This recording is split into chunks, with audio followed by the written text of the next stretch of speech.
Okay, good day traders. Now I'm going to do a market review of volatilities. So basically the volatilities, it's 7 days a week. So I'm just going to have a look at what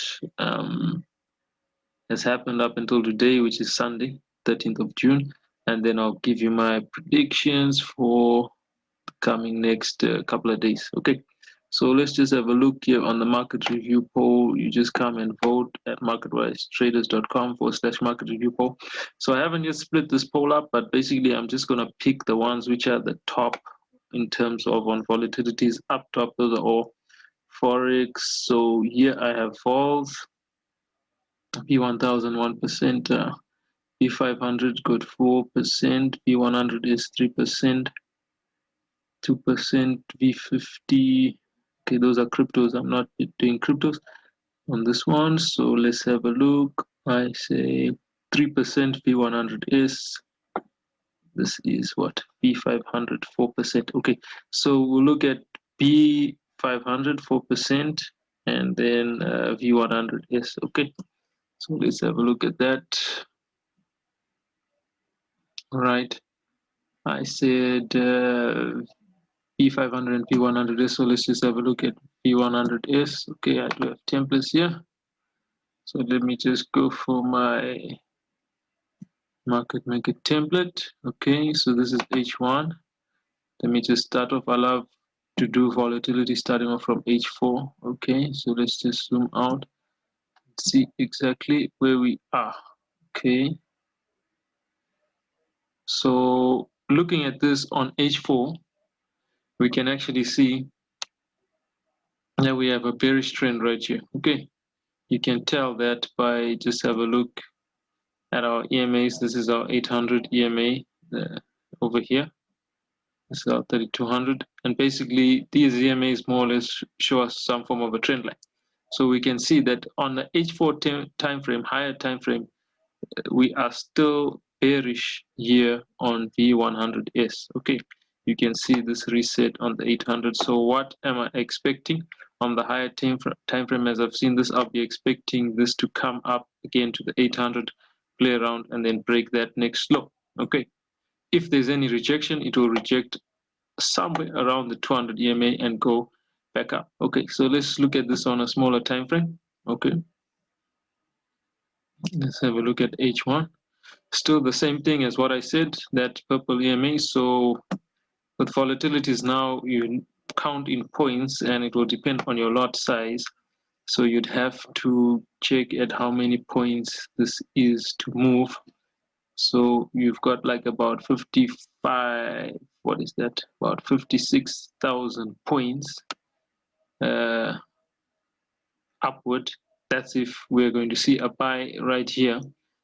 Okay, and what I'm, like I said to you on the higher time frame, what I'm expecting, just from what I've seen here on my quick analysis, is even if this pair drops, you can take a buy anywhere along this 200 EMA. You take a buy back up to where it will kiss with this 3200 EMA on H1. So you can take a buy up to there, and I'm expecting, according to what we saw on the higher time frame, is if this thing is bearish, it can break and even break that last low. But long term, we can say we are bearish on V100S. That is when I say long term H4. But other than that, we can look for buys anywhere around. Let me just put my marker. We can look for buys anywhere around 42.91 and 39.60. So we can look for buys anywhere there, right? There's many other things which you can speak of for your entries, using your TDI and all that. But as it stands, it is still bearish. But if you're taking a buy, you'll be taking a buy just for the shorter term. But the longer term, this is still bearish, despite this 1-2 days of push up.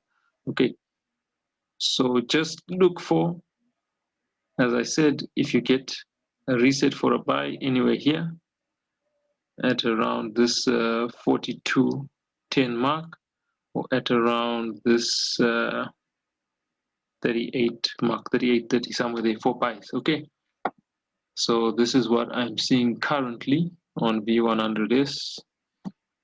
These, remember, they do move, so always, like I'm saying, pre-calculate your stops. Okay, pre-calculate your stops. On H1 we can see that we can take that sell, right? You can take that sell, but for myself, for the short term, I'll be waiting for it to drop, as I said, to those points and take some buys. But the long term V100S is still looking bearish. Okay, so the next one we said was Boom 500. Let's have a look at Boom 500. What's going on there? Okay, use this. So I'm on H1 time frame. Let me just first of all go to H4. Okay, alrighty. Let me just zoom this again. All right, on H4, once again the long-term time frame, because of this EMA, it's seeming to be bearish, but that's the long time frame, higher time frame for Boom 500. But if we start to see price now trading above this 800 EMA on H4, which will be the purple 3200 EMA on H1, then you can say a long-term time frame is now bullish. But as you can see, it's been holding this range where it is even now. You could even look for a boom. You can see it's been holding this range for some time. Okay, so with boom, of course, you can even trade it on the much smaller time frames. You don't really need to trade it on such a larger time frame. So let's have a look at this for H1. What do we have on H1? Okay, for H1, you can see there's a reset there. This looks, according to market maker, that's one level down. So we could still be dropping further, as you can see. But what I can say to you here, based on this H1, is wait for, right, sorry, let me get my annotate here. What I would say to you is wait for an intraday